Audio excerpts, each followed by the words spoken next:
House Bill 1196 would allow the homeless to get a driver's license or an ID without the need of a physical address. To give you a better idea of just how many Kingsville residents are taking advantage of the sandbag distribution, it starts at the corner of 17th and Coral, continues past 20th, and all the way through here. Now, in that video, there was a lot of high water here at North Beach RV Park. And if you take a look now, a lot of it still hasn't receded. Now, while I was here, there wasn't much bumper-to-bumper traffic. Really, all you have to do is just follow the signs, and in a little bit of time, parents would be able to pick up their devices. Areas like the Selena Memorial are one of the more common spots for locals and visitors to pass through. Since I've been out here, the amount of people who are or are not wearing a mask is mixed, and people say that's a good thing. The park at Ingleside is one of the city's newest developments, and one of its first buildings is expected to open this February. Now, in some instances, it gets so bad that vehicles actually have to shift to only one part of the lane in order for it to work. Students here will start out with much smaller robotic devices that follow a guided black line.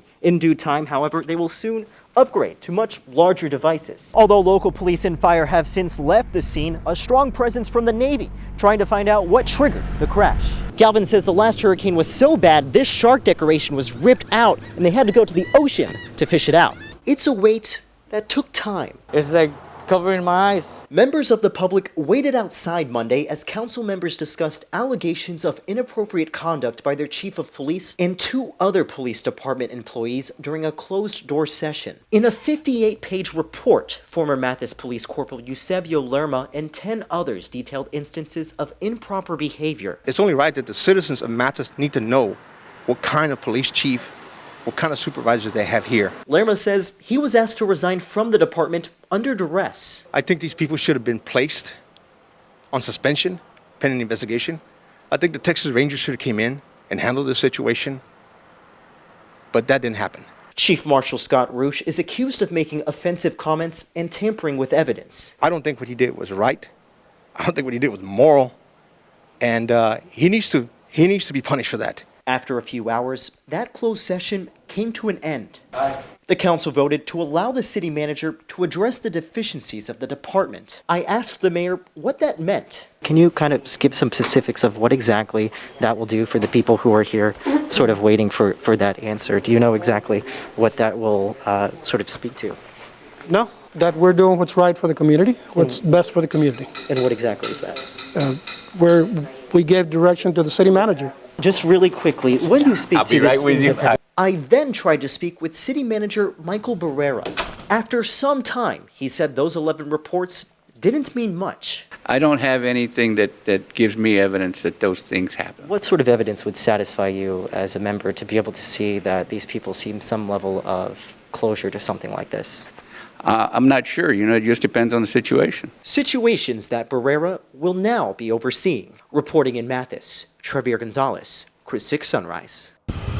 He has to go on the side of the road, and since there's no sidewalk here, there's nothing for him to go halfway. What may be troubling to look at is an everyday reality for 68-year-old Clarence Hootie. I don't want you to pull over because this is very dangerous for you.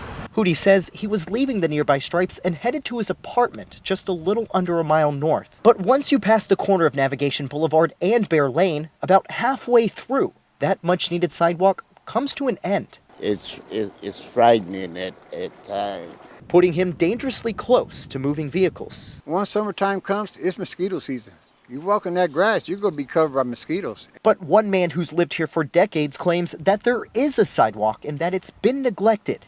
And nobody's ever said anything about it, and nobody's ever wanted to use it, but I want to use it. I feel I got a right to use it.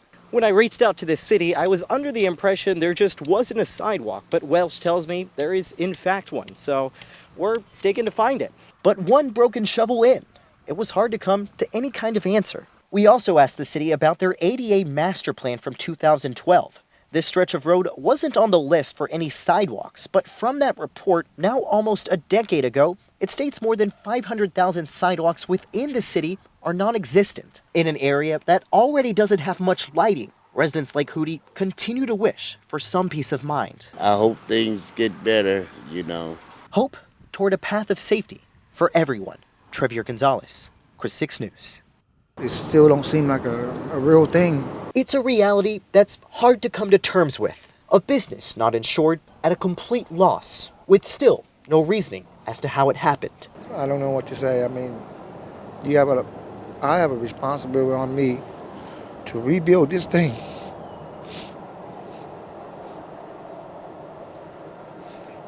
So they can have their job. As a result, Pier 77 owner Han No says 28 of his workers are now out of a job. It's a different way to pay tribute, but throughout the day, several locals stopping by to survey the damage for themselves. It's a tragedy because it's a very good restaurant, very good food. He's one of those community pillars that if the athletic departments need somebody to cook barbecue or fry hamburgers, that's Mr. No. The town's chief of police saying they're now receiving help from the state marshal's office. Video evidence from a nearby business also potentially helping investigators learn more. Now, I don't know where this is going to lead to, and I don't know if we'll give him some answers, but we're going to do the best we can. Regardless, No making the promise to make a return. Because I was raised as a Texan, raised as an American, and we do not give up. I'll bounce back. Period. I'll bounce back stronger. Harvey didn't stop me. Corona didn't stop me. This ain't gonna stop me. The location here is only 10 minutes in walking distance from City Hall, where a great amount of our homeless community resides. At the same time, everybody who I spoke with said they didn't know this was available. The city opened their doors to 7 different warming centers throughout the area, but those areas didn't hold much of anyone today. And over by City Hall, a Gordon McKenzie from Mississippi says he came by the area for food and a potential place to stay overnight. He says he ended up giving his meal to someone else and is planning to brave the cold with all of the different blankets he's been given throughout the day. I did not have all these blankets when I got here. I had one blanket. People are just throwing them on me. And I'm taking them because it's cold out. That gentleman I spoke with said he would consider going to a location like this, but with it only offering daytime hours, it's acting as a drawback to many. This is the only museum you'll find here in the Coastal Bend that focuses on Asian culture. It all comes from a Corpus Christi woman who, a lifetime ago, found Japanese art so fascinating she not only wanted to bring it home, but share it with her community. At a time when members of the AAPI community are being targeted nationwide, their mission to educate is continuing. I feel like history does repeat itself. You need to educate people to make sure they don't make the same mistakes. Mistakes that have only been gaining traction during the pandemic. I haven't really heard much xenophobia here in Corpus, but I do have family in Houston and I have family in Taiwan, and they're telling me to kind of keep my head down. Erica Andelson is part of the Texas State Museum of Asian Cultures and Education Center's Board of Trustees. As a woman who is half Chinese, she hasn't experienced any instances of racism in the Coastal Bend, but knows it's a reality in larger cities. There's always that level of tenseness that we're carrying. According to a report by Stop AAPI Hate, the nonprofit received 63 incident reports of anti-Asian hate within the state of Texas from March of 2020 through July. A great philosopher said you can't hate what you know.